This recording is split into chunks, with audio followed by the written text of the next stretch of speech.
Hello friends, இன்னைக்கு நம்ம Sunday ஸ்பெஷலில் mutton seek kebab எப்படி செய்யுதுன்னு பார்க்க போகிறோம். ரொம்பவே டேஸ்டியாக இருக்கும், ரொம்ப ஈஸியான ரெசிபியும் கூட. இந்த டேஸ்டியான ரெசிபியை எப்படி செய்யுதுன்னு பார்த்துடலாம். Welcome to home கலட்டா recipes and crafts. First அதுக்கு உண்டான மசாலா தேவை நமக்கு. அதுக்கு ஒரு மிக்சி ஜாரில் ஒரு பாதி போல் வெங்காயத்தை கட் பண்ணி ஆட் பண்ணிக்கோங்க. கொஞ்சமாக இஞ்சி துண்டுகளை ஆட் பண்ணிக்கோங்க. ஒரு பச்சை மிளகாவை இதில் ஆட் பண்ணி கொஞ்சம் குறை பேஸ்ட்டாக அதை அரைச்சிக்கலாம். இப்போ நான் கொஞ்சம் 250 கிராம் அளவு உள்ள மட்டன் கீமா எடுத்திருக்கேன். இல்லை சாதாரண போன்லெஸ் மட்டனை கூட நீங்கள் மிக்சியில் போட்டு அரைச்சி இதை எடுத்துக்கலாம். அதில் நம்ம ஏற்கனவே அரைச்சி வச்சிருக்கிற வெங்காய அந்த விழுதை ஆட் பண்ணிக்கோங்க. கொஞ்சமாக இஞ்சி பூண்டு பேஸ்ட் ஆட் பண்ணிக்கோங்க. காரத்துக்கு ஒரு டீஸ்பூன் அளவு மிளகாய் தூள் சேர்த்துக்கோங்க. ஒரு பாதி டீஸ்பூன் அளவு தனியாத்தூள் சேர்த்துக்கோங்க. 1/4 டீஸ்பூன் அளவு சீரகத்தூள், 1/4 டீஸ்பூன் கரம் மசாலா சேர்த்துக்கோங்க.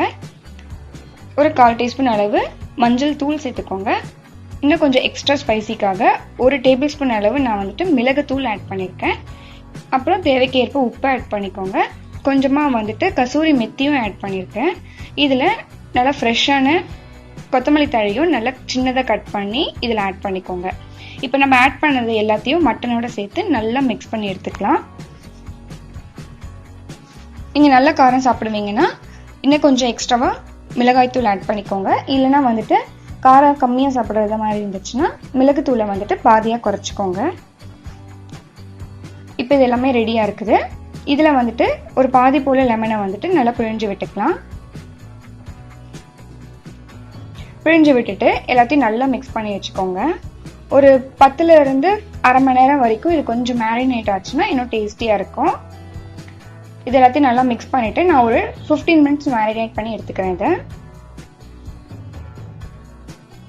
இப்போ மேரினேட் ஆகிடுச்சு. மேரினேட் பண்ணுற டைமில் நீங்கள் ஸ்கியூவர்ஸை தண்ணியில் ஊற வச்சு வச்சுக்கோங்க. அப்படியே டைரெக்டாக யூஸ் பண்ணிங்கன்னா ஸ்கியூவர்ஸ் நெருப்பில் எரிஞ்சிடும். அதனால் தண்ணியில் ஊற வச்சு எடுத்துக்கோங்க.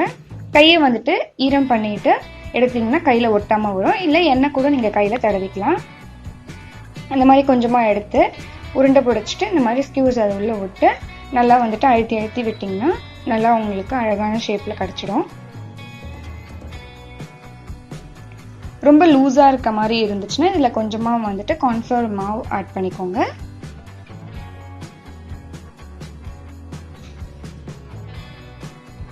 நான் எப்படியே ரெடி பண்ணிட்டேன். இந்த மாதிரி நம்ம எல்லாத்தையும் ரெடி பண்ணி வச்சிடலாம்.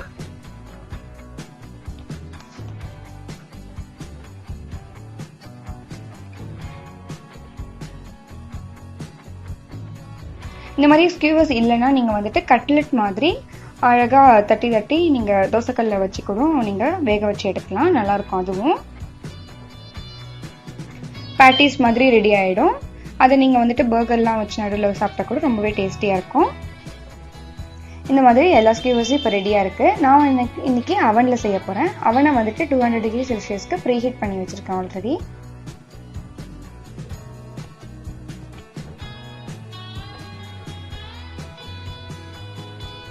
மேலே கொஞ்சமாக பட்டரை அப்ளை பண்ணிக்கலாம். பட்டர் இல்லைன்னா எண்ணெய் கூட நீங்கள் அப்ளை பண்ணிக்கலாம். நான் கொஞ்சமாக பட்டரை உருக்கி அது மேலே அப்ளை பண்ணிக்கிறேன்.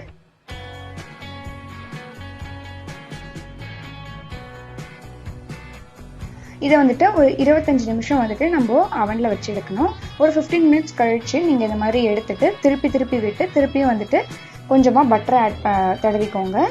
அப்போ நல்லா உங்களுக்கு நல்லா ஃப்ளேவர்ஃபுல்லாக இருக்கும். இப்போ சூப்பராக ரெடி ஆகிடுச்சு. இன்னொரு 15 மினிட்ஸ் வச்சு நான் எடுத்துட்டேன். டோட்டலாக 25 மினிட்ஸ் வச்சுருந்தேன்.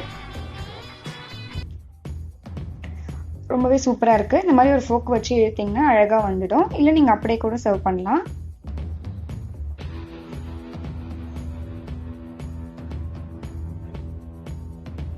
இந்த மாதிரி இன்னும் கொஞ்சம் ஸ்மோக்கி ஃப்ளேவர் கிடைக்கிறதுக்காக நான் லைட்டாக நெருப்பில் காமிச்சு எடுத்துக்கிறேன்.